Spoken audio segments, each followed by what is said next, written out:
Урматтуу сот, урматтуу төрагалық кылуучу. Бизде эл сынчы, эл баалайт. Ошентип эле өзү билинип калат. Заманбап жана кызыктуу кесиптер тууралуу көп нерсе билгиңиз келеби? Бирок кызыктай суроо жаткандан уяласызбы? Эч кабатыр болбоңуз, биз барбыз.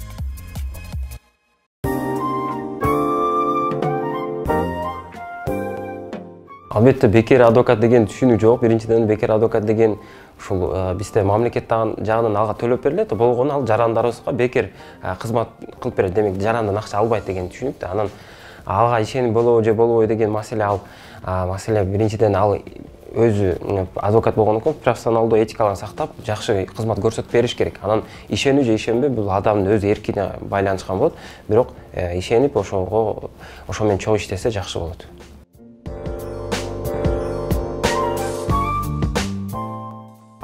Биринчиден ал адам өзү күнөөлүү эмес экенин далилдөө үчүн адвокат керек болот. Эгер мыйзам чегинде анын жоопкерчиликке тартып жаткандан кийин алга сөзсүз түрдө адвокаттын катышуусу менен анын иши каралыш керек болот. Ал мисалы жөнөкөй адам билбей калышы мүмкүн да өзүнүн күнөөлүү эмес экенин кантип далилдөө боюнча ошого адвокат керек болот. Адвокат жакшы катыш берсе, анан ошону тастаса болот күнөөлүү эмес экенин.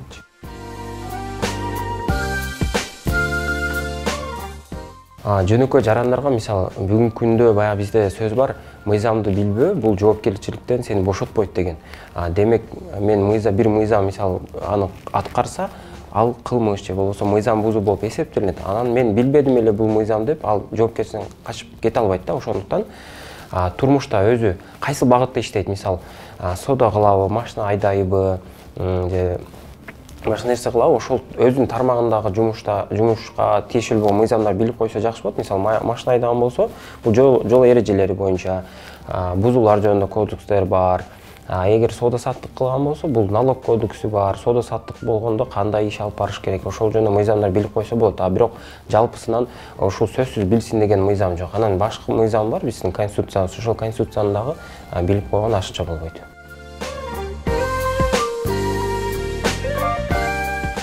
Анткени адамдарды коргоо бул адвокаттын иши болот.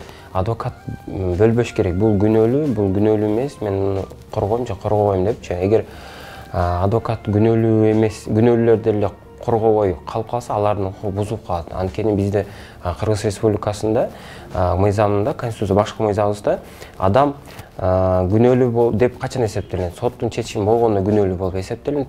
Соттун чечими чыгуу үчүн ошол сотко адвокат катышыш керек болуп калат. Анан көп учурларда күнөөлүү эмес болуп калат. Мисалы биз ойлогон күнөөлүү деп ойлогон адам ал чындыгында күнөөлүү эмес болуп калышы мүмкүн да. Ошондуктан адвокат бул жерде сөзсүз катыш керек. Анткени эл аралык мыйзамдарда, биздин өзүбүз мыйзамдарда күнөөгө шектелип жаткан адамды укук коргоо боюнча адвокат берилет. Эгер ал өзү ала албаса, демек мамлекет жактан берилет же өзү алат ушундай.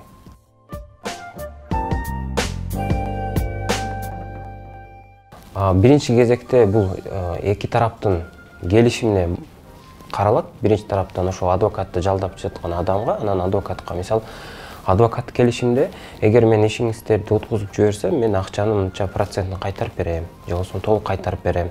Ошону келишимге карайт. Эгер эч нерсени келишпесеңиздер, анда ал кайтарбашы да мүмкүн. Ошондуктан башында адвокатты жалдаганда келишим түзүп, ошол келишимде эгер ишимди уткузуп койсоң, акчамды кайтарып бересиң деген ошону келишип алыш керек. Ошол келишимдин негизинде кайтарып алса болот.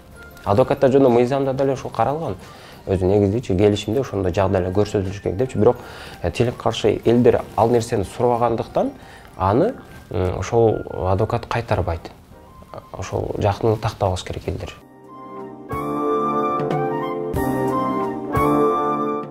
Адвокатты бөлгөн туура эмес. Эки жакта деле бар. Жакшылар дагы бар, жаман дагы бар.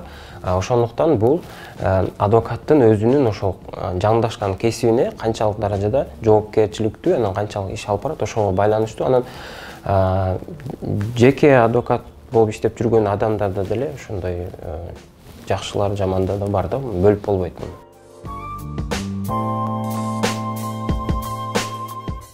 Адвокат менен юристтин айырмасы бул адвокаттын атайын лицензиясы болот. Адвокаттык иштемени жүргүзүү менен ал атайын аттестациядан өтүп, экзаменди өткөндөн кийин берилет.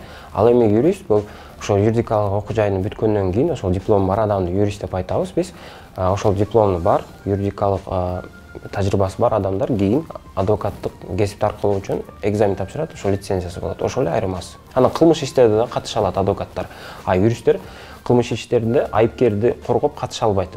Болгону берки жабыр тарткан адамдыга ишеним каттын негизинде катышса болот.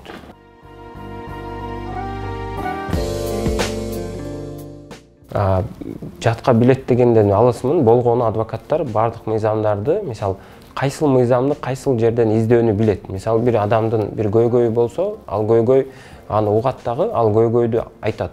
Жер маселеси боюнча көйгөй болсо, анда демек жер маселесине тиешелүү мыйзамдарды карайт, табат. Ошону билген адам болот. Ошо кайсыл мыйзам кайсыл жерден издеп тапканды жакшы билген адам деп айтсам, ошо жаңылышпайм.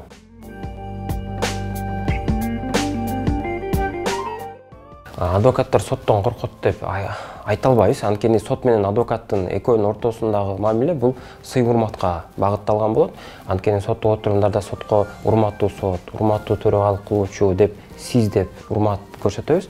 Соттор жактан дагы бизге урматтуу жактоочу деп ошондой мамиледе болот. Анан коркот деген болбойт андай. Анткени сотторго дагы ошо адвокат болуп жүргөн адамдар сот болуп калат. Же юрист болуп иштеп жүргөн адамдар да сот болуп калат. Коркот дегенден алысмын. Бул экөөнүн ортосундагы мамиле сый-урматка курулат.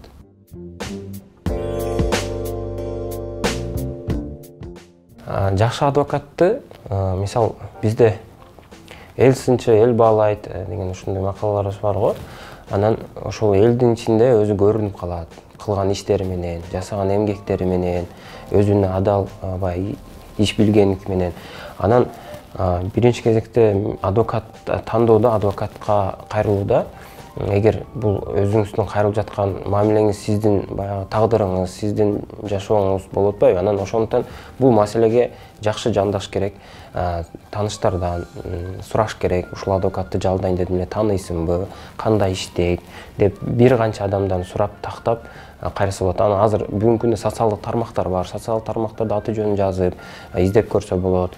Анан ошентип эле өзү билинип калат. Анан адвокатты сиз жалдаганыңыздан кийин андан өзүңүз кызыгып, аны сурап турушуңуз керек да, менин ишим боюнча кандай алып барасың. Анан эгер адвокат менен сүйлөшкөндө сизге канааттандырарлык жооп берсе, демек сиз ошого эгер канааттандыруу тапсаңыз, аны жалдасаңыз болот. Анан эч качан бир жакшы адвокат мен 100% сен ишиңди утуп берем, 100% сага мен жардам бере алам деп алдын ала айтпаш керек деп эсептейм. Анткени бул кантип чечилет, аны сот чечет, кээде ошол чечим кабыл алуучу башка инсандар болот. Бирок чындыгында ошондой чечилетін иштер да болуп калат. Баягы математика 2 2 4 дегендей эле ошондой иштер да болуп калат, бирок чындыгында ошондой.